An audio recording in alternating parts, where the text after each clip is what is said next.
یکی از آهنگای شاد خودم میخونم به نام عطر شاد.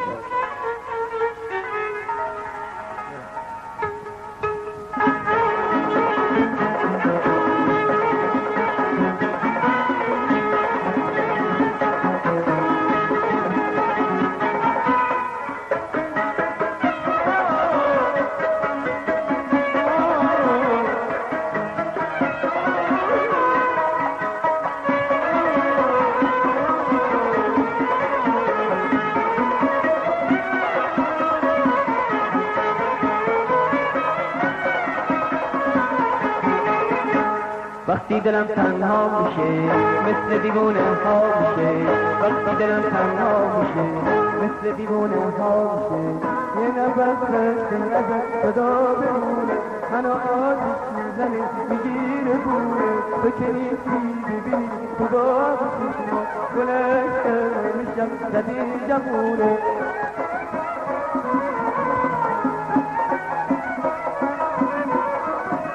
از تو باغ لباسون میباره، از تمنای تو در شاره، از تو باغ لباسون میباره، از تمنای تو در شاره، از چشمانم رو مستی میجویم من،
وقتی دلم تنها میشه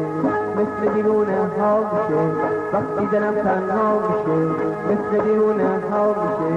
یه نفس وقتی ازت صدا بمونه، منو آتیش میزنه میگیره بونه، تو که نیستی ببین تو باغ چشما گلشته نمیشم زدی جمونه.